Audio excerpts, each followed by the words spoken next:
নমো বিষ্ণুপাদায় কৃষ্ণপৃষ্ঠায় ভূতলে শ্রীমতে জয়পতাকা স্বামিনীতি নামিনে নমো আচার্যপাদায় নিতাই কৃপাপদায়িনে গৌরকথা ধামোদয় নগরগামতারিণে নমো বিষ্ণুপাদায় কৃষ্ণপৃষ্ঠায় ভূতলে শ্রীমতে ভক্তিবেদান্ত স্বামিনীতি নামিনে নমস্তে শাশ্বতে দেবে গৌরবাণী প্রচারিণে নির্বিশেষ শূন্যবাদী পাশ্চাত্য দেশ তারিণী।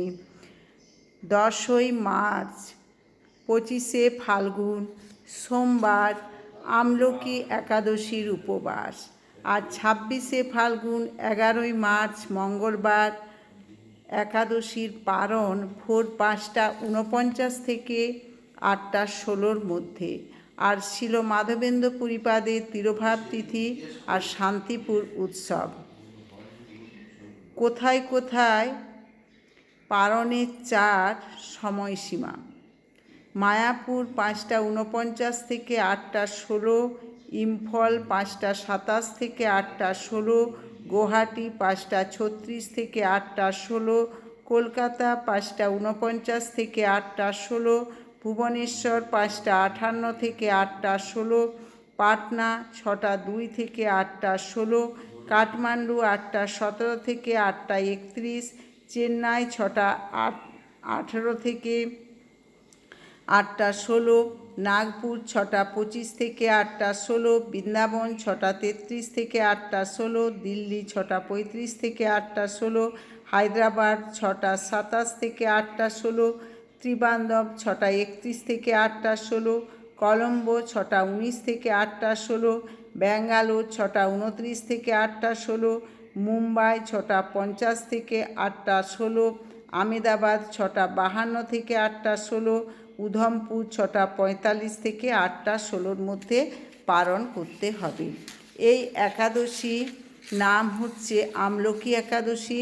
এই আমলকি একাদশীর মাহাত্ম্য: যুধিষ্ঠির বললেন, হে কৃষ্ণ, মহাফলদাতা বিজয়া একাদশীর কথা শুনলাম। এখন ফাল্গুন মাসের শুক্লপক্ষের একাদশী যে নামে বিখ্যাত তা বর্ণনা করুন। শ্রীকৃষ্ণ বললেন, হে মহাভাগ যুধিষ্ঠির, মান্ধাতার প্রশ্নের উত্তরে মহাত্মা বশিষ্ঠ এই একাদশীর মহিমা কীর্তন করেছিলেন। আপনার কাছে এখন আমি সেই কথা বলছি। এই একাদশীর নাম আমলকি একাদশী। বিষ্ণুলোক প্রদানকারী রূপে এই একাদশী বিশেষভাবে মহিমান্বিত। একাদশীর দিন আমলকি বৃক্ষের তলে রাত্রি জাগরণ করলে সহস্র গাভীদানের ফল লাভ হয়। হে পাণ্ডুনন্দন, পূর্বে ব্রহ্মার রাত্রিতে দৈনন্দিন প্রলয় উপস্থিত হলে স্থাবর জঙ্গম সহ দেবতা, অসুর ও রাক্ষস সব কিছুর বিনাশ হয়। তখন ভগবান সেই কারণ সমুদ্রে অবস্থান করেন। তার মুখপদ্ম থেকে চন্দ্রবর্ণের এক বিন্দু জল ভূমিতে পড়ে। সেই জলবিন্দু থেকে একটি বিশাল আমলকি বৃক্ষ উৎপন্ন হয়। এই বৃক্ষের স্মরণমাত্র গোদানের ফল দর্শনে তাহার দ্বিগুণ ফল এবং এর ফলভক্ষণে 3 গুণ ফল লাভ হয়। এই বৃক্ষে ব্রহ্মা, বিষ্ণু আর মহেশ্বর সর্বদা অবস্থান করেন। এর প্রতিটি শাখা প্রশাখা ও পাতায় ঋষি, দেবতা ও প্রজাপতিগণ বাস করেন। এই বৃক্ষকে সমস্ত বৃক্ষের আদি বলা হয় এবং তা পরম বৈষ্ণব রূপে বিখ্যাত। অতএব এই শ্রেষ্ঠ ব্রত সকলেরই পালনীয়। এখন এই ব্রতের একটি অদ্ভুত ইতিহাস আপনার কাছে বর্ণনা করছি। প্রাচীনকালে বৈদিশ নামে এক প্রসিদ্ধ নগর ছিল। এই নগরে চৈত্ররথ নামে এক রাজা রাজত্ব করতেন। চন্দ্রবংশীয় পাশবিন্দুক রাজার পুত্ররূপে তিনি জন্মগ্রহণ করেন। তিনি অত্যন্ত শক্তিমান ও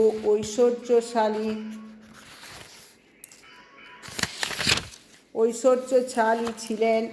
শাস্ত্রজ্ঞানে তিনি ছিলেন সুনিপুণ। তার রাজ্যের সর্বত্রই মনোরম আনন্দপূর্ণ এক দিব্য পরিবেশ লক্ষ্য করা যেত। প্রজারা ছিলেন বিষ্ণু ভক্তিপরায়ণ। সকলে একাদশী ব্রত পালন করতেন। তার রাজ্যে কোনো অভাব অমঙ্গল ছিল না। এইভাবে প্রজাদের নিয়ে রাজা চৈত্ররথ সুখে দিন যাপন করতে থাকেন। এক সময় ফাল্গুনী শুক্লপক্ষের দ্বাদশী যুক্তা আমলকি একাদশী তিথি সমাগত হওয়ার রাজ্যের সকলেই এই ব্রত পালনের সংকল্প করলেন। ওই দিন প্রাতঃ স্নানের পর প্রজাদের নিয়ে রাজা ভগবান শ্রী বিষ্ণুর মন্দিরে যান। সেখানে সুবাসিত জলপূর্ণ কলস, ছত্র, বস্ত্র, পাদুকা, পঞ্চরত্ন ইত্যাদি দিয়ে সাজিয়ে স্থাপন করেন।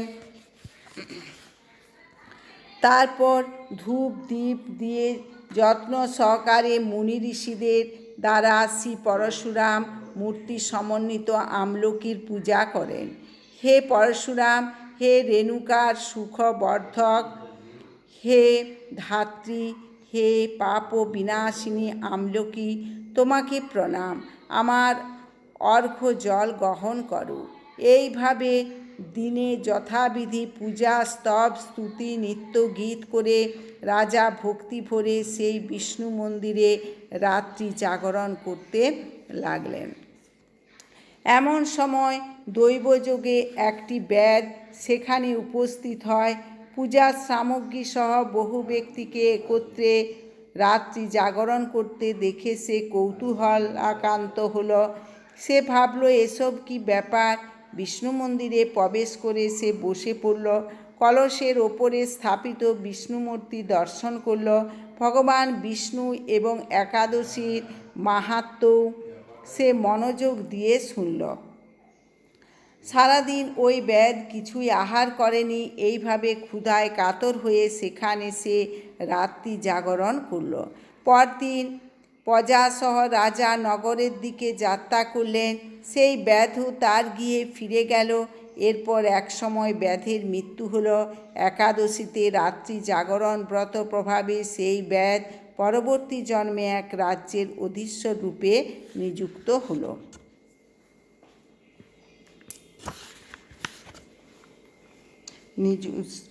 জয়ন্তী নামে এক নগরী ছিল।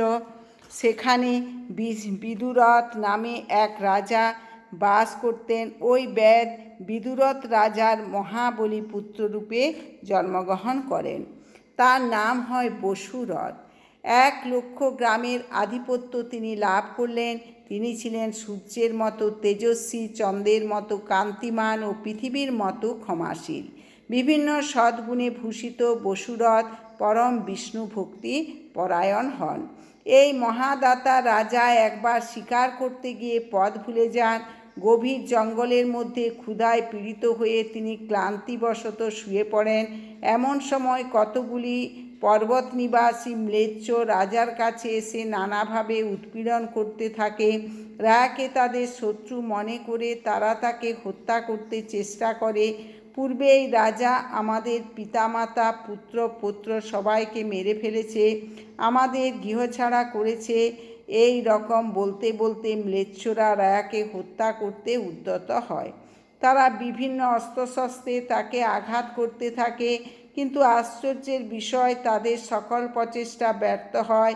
রাজার কোনো ক্ষতি তারা সাধন করতে পারেনি।